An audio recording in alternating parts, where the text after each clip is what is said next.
guys. Thanks for having me. As always with our Zoom pressers, if you have a question, please use the hand raise feature and we'll move around. We have about just under 20, 25 minutes with Jon this morning. So as with the previous ones, if you have a question, please ask it and you get one follow-up and then we'll move on. And if you have another question, just put your hand back up and we'll get you back in the queue. So Jon, again, thanks. We'll get started. We'll go first to CL Brown and then Brendan Marks and Jim Sumner. CL, go ahead.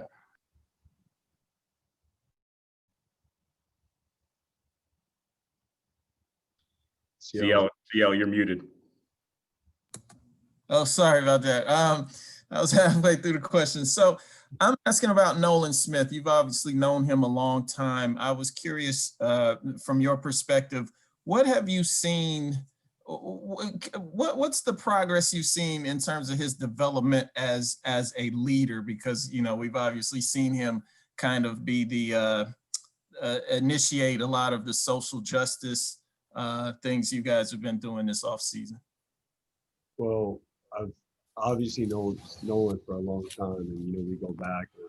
I remember watching Nolan play when we were both in high school. This is about in 2006, 2005, and we've been obviously really close ever since then. And even when he was in college, he's always been a guy who loves to give back. It's been about more than basketball for him. I think he's a guy that not only talks the talk, but he walks the walk, and that's not a recent thing. That's been ever since I've known Nolan. And particularly when you mentioned CL, the social injustices that have been going on, and speaking out about it as of late, he's not held back anything. Spoken from his heart. He set a amazing example for our guys as well. I think he knows we support him like crazy. The thing that's been disappointing from my point of view is the negative feedback that can come with that, and that he's got it. And that's disappointing, whether it be from Duke supporters or not. The things that he's speaking up on, and as our players have, as we all have, it's about right or wrong, speaking from their heart, speaking from our hearts. And so that aspect has been disappointing. But what Nolan has done, obviously, the longer you're a coach, the longer you're in a role being on staff, it allows you to have better experience. And it's been fun seeing him grow as a coach alongside each other. The fact that we've been able to play together and now coach together has been something special for me. And not many guys get the opportunity to do that. It's been now about 12 years, playing together, coaching together. And obviously those years in between when we were playing professionally, we're obviously very close.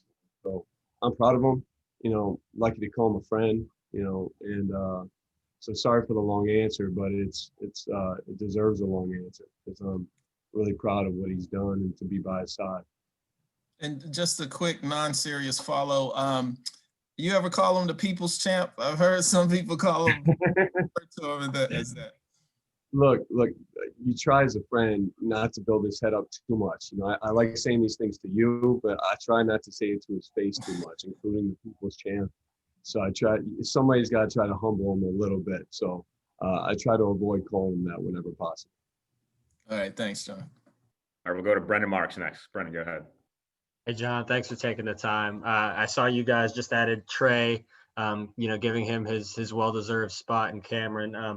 And he was such a leader for you guys last year. I'm wondering, what do you think leadership looks like on this team? How is it going to be different not having the seniors that you guys had and not having Trey? And thus far, who are the guys that are stepping up and how are they doing so?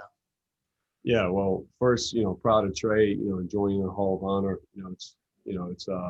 We've had a lot of great players that have come through here, but that is a big deal.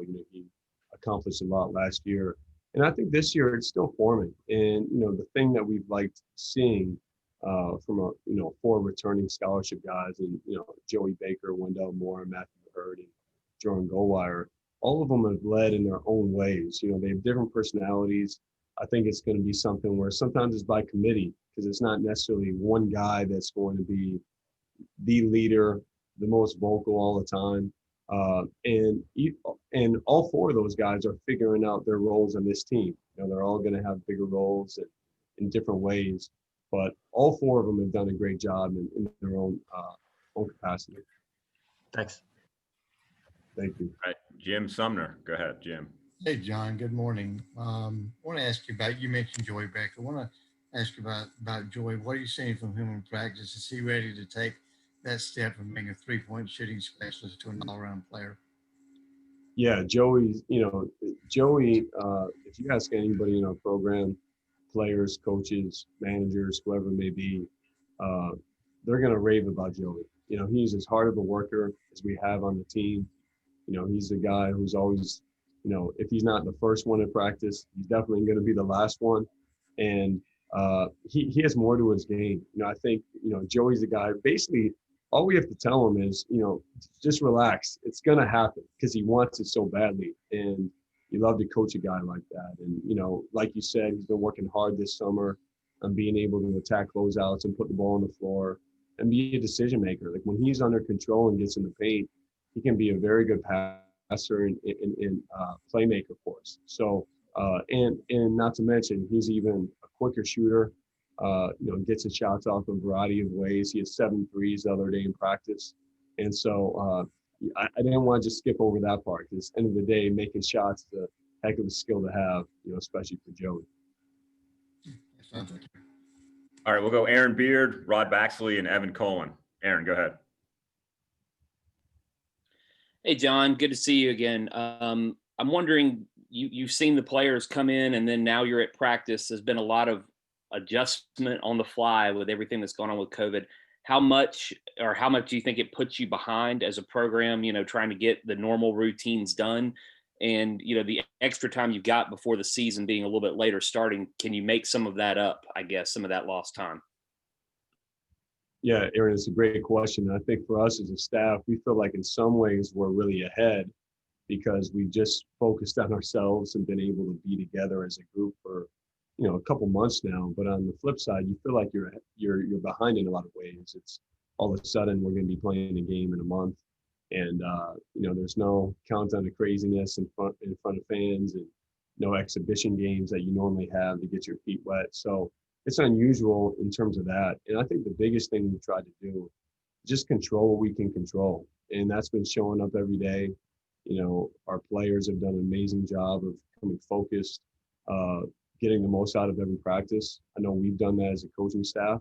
And I think we're going to be a team that is going to develop through the season. Of course, you guys have heard it before, but with us, 7 of our 11 scholarship players are new. And so that's going to be something for our guys. Their first game they play in compared to the 20th game or a couple months later, I think we're going to be a completely different team. So it's going to be fun to see how we develop and progress throughout the year. Thank you. All right, Rod, go ahead. John, sticking with the leadership theme here, man, how would you describe Wendell's continued growth and transformation in that role, especially given his off-the-court stuff this offseason with leading marches and then being a part of the NABC Players Coalition? Well, I think it starts with Wendell that, one, everybody respects him. He treats everyone with great respect. So when he speaks, I don't care what topic it is, everybody listens. I think that's a mark of a great leader right there. And the thing that he's done, I think at times his freshman year, he doubted himself at times, or he didn't play as aggressively as he could have. I think he'd be the first to say that. And you see this year just a newfound confidence. What he did, back home was amazing. With the peaceful protest, what he's done on the court here, what he's done organizing different things for our team, whether it be this morning when want to bring the group in together to work out. He has done that at a much higher level this year in terms of being vocal and, like I said, being a leader for us, with not only setting the example with his actions, but also what he says. Thanks, John. Thanks. All right, Evan, go ahead. Hi, Coach. Thanks for taking the time. So I wanted to talk a little bit about your role on the coaching staff and specifically with the recruiting end. Obviously, it was well publicized once Coach Capel left a few years ago, how Duke, specifically on the coaching staff, was going to change some of your roles, specifically with recruiting. So how have you sort of eased into that role over the last couple of years? Well, I don't think it's changed much. I would say, the biggest thing, and I was very fortunate, the time I came in, 8 years ago now, as a special assistant, Wojo was still here, Cape I became very close with and got to see, and then obviously Coach James, who I've known, ever since I was a player, and just to see how those guys handle the recruiting process. Both are great recruiters. And obviously, all of us know at the end of the day, guys are coming here to play for Coach K. That is why our guys come here. And that's a big deal. And so for us, I think we have a very unique thing as a staff. We work as a team. When one guy maybe is communicating more with the family, with the player, but all of us are involved. All of us talk about every situation. And I think that makes for a lot of success. And then not to mention Coach K, and who he is and what he does and how great a recruiter he's proven to be. So it's fun. I've enjoyed it. Learned a lot from Kate, learned a lot from Ojo, and just working as a team, I would say, is the biggest thing we do really well at a high level here. All right, next three up: Jason Evans, Brian Horace, and Vashti Hurd. Jason, go ahead. Hey, Jon, thanks a lot for being with us. I want to ask about specific players, if I can, just for a moment. We've heard a lot on some of these calls we've had with players on the team that Matthew Hurt has been really impressive offensively. Mark Williams' size and length have impressed people. I want to know, as a coach, who has surprised you so far? Which is the guy that you look at and you go, wow, I didn't expect that guy to be able to do this soon, or whatever it may be. Yeah, well, those two things you mentioned, first of all, are true. Matthew Hurt's been our leading scorer, if not every day, most days. He's been doing it from everywhere. He's played with, an incredibly high level of confidence, which we've talked to him about. It's been great to see.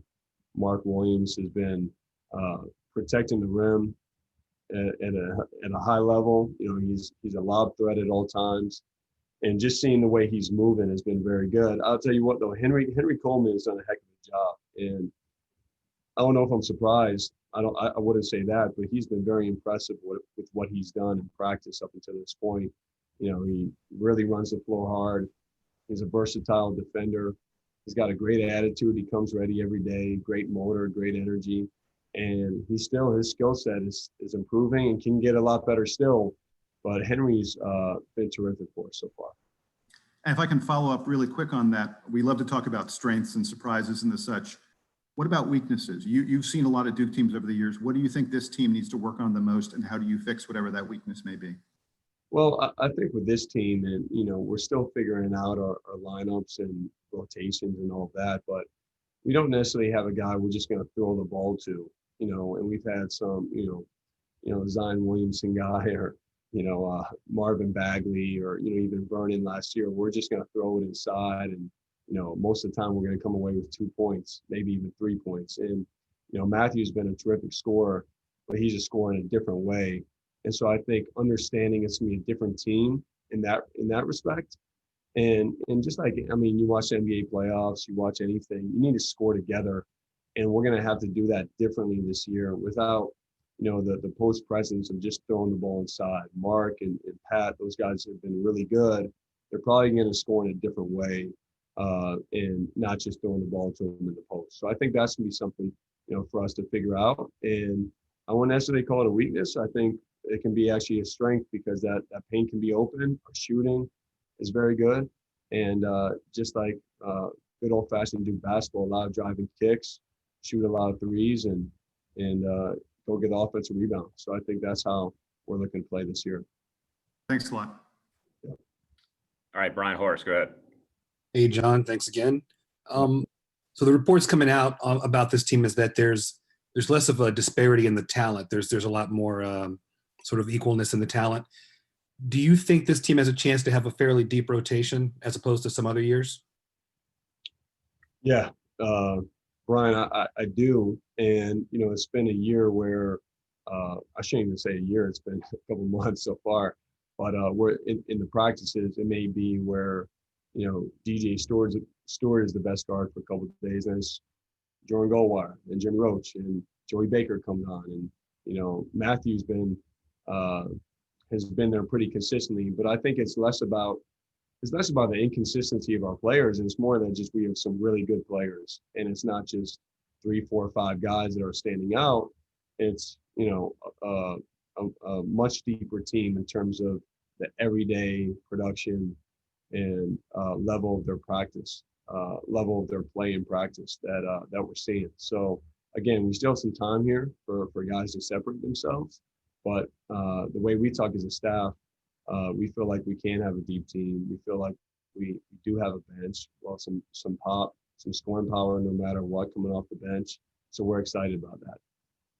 Thank you. All right, Vashti Hurt, and then Brian McLaughlin. Vashti, go ahead. Hi, Coach. Thanks for your time. You spoke earlier about guys coming here when you were talking about recruiting to play for Coach K. I was curious how you've seen, college basketball has changed since you were a player, and how have you seen Coach K kind of evolve as a coach from a player perspective, and then from a coach's perspective? Well, I could write a book on this one. Shorter practices now than when I was a player.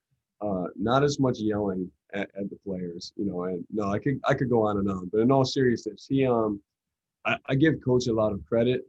He's been, coaching here for over 40 years. And, I can only speak to what I saw firsthand as a player, even the style of play that we had, like I mentioned, even the practices, in all seriousness. The length of the practices, the kinds of things we are doing, and him adjusting to how players today need to be coached, which is different. And so even the recruiting process, Coach K and I weren't texting when I was being recruited. Maybe, can't remember if I was getting a text from him or not, but it was mainly on the phone. And so he's even, we're talking about our defense today in a staff meeting, and he's open to doing things he's never done before. And I don't know many Hall of Fame coaches, maybe the best coach ever, who's, thinking about doing something he's never done before. And I think that's a credit to Coach, and also why he's been so successful for all these years. All right, we got time for about 3 more. So we'll go to Brian McLaughlin first. Brian, go ahead. Hey, John, appreciate you being here. I wanted to go back to Matt Hurt. There's been a lot of talk, like you mentioned, about his improvements, the weight he's gained and all of that. But I'm curious how it's impacted his mental approach to the game, all the work that he put in the off season, and just how it's changed his thought process. Well, Matthew came back, and you can just see a difference with him. Like you mentioned, Brian, his body looked great. He gained weight. He was able to get in the gym throughout the entire pandemic, which is hard to do, as you know. And but the main thing for him was his mentality, and him translating how good he knew he could be to just showing it with his play. And he's come back, and he's done it every day. He's always been incredibly coachable. He's always been a hard worker. I think it's part, he's gotten stronger, but he's also gotten more athletic. He's, doing conditioning that he maybe didn't do last year all the time. He's getting in on zone with Coach Will Stevens, our strength coach, and all those things show up in his play. But it's the mentality that's been so exciting for us to see. And, he even, something we didn't even see watching him in high school, like he'll score and he'll talk smack. And doing some of that is we like to see with him. Didn't necessarily see that all the time last year, but I think that's part of just a transformation, from getting a taste of it last year to now knowing what to expect and what he needs to bring every day. So it's been exciting to see. All right, last 2, Tom Shanahan and then Brendan Marks. Tom, go ahead. Thanks for doing this. Hey, I wanted to go back to the interesting, long but interesting answer you had to Seattle question. I've written a lot of stories about white players. I can't hear. I don't know if that's on my end or not. Can you hear me now, John? I'm having a hard time hearing you. How about now? Can you hear me? A little bit. I was just wondering, I wanted to go back to your question, to your long but interesting answer to CL about Nolan Smith. And I've written a lot of stories about white players that have said they've been enlightened by a lot of the Black Lives Matters movement, especially with teammates that have experienced a lot of racism. I wonder if maybe you see any of that from Nolan taking a leadership role, especially with maybe some fans that might have criticized him. I apologize. I couldn't really hear. I don't know if I'm the only one. I heard Nolan. I know Nolan's name was in there. So John, he asked about Nolan empowering white players who may have been taken, to act on the Black Lives Matter movement. Yeah, well, Nolan has definitely done that, and not only I think he's empowered everybody, black, white, whatever it may be, and I know firsthand, he's been a guy that I've learned from, throughout this, and we've, like I said, we've known each other for some time, so these aren't necessarily new conversations, but some of it is, and I think the example that he set for our players, for people around the program, again, whatever race they may be, I think it's been incredible. So to answer your question, I hope that answers your question that you're asking. Thank you, John. Thank you, Tom. Brennan Marsh, last question. Go ahead. Yeah, thanks, John. We've talked a lot about some of the different freshmen and DJ's shooting ability and Mark is a lob threat. You mentioned Henry, but I know Jalen had a little bit of an interrupted senior season. You had told me that he's special in transition, and I think some of his teammates have sort of echoed that thought. But what else about him stands out, and what sort of player do you envision him sort of filling? What role do you envision him filling for this team? Well, I think Jalen, there's no question he's got the ability and the talent. And I think Jalen's just figuring out, because he can do so many things. Brendan, to answer your question, it's not like he's, exactly a 4 or a 3 Right. or a 5. So I think his thing is just figuring out what's my core, what's my base in terms of college, what are my go-tos, and he's refining that. And he's working on it every day, particularly in the half court. That's something for him to work on. And he's going to be a guy that can play everywhere for us, really. But I think we need to just help him find out, all right, what's your base? And let's go from here. But it's been fun to work with. He's been doing a really good job. His passing is special. He really, if you're Joey or DJ or whoever, you like being on his team because he's going to find you. Gotcha. Thank you so much. All right, John, really appreciate you taking the time this morning. And thank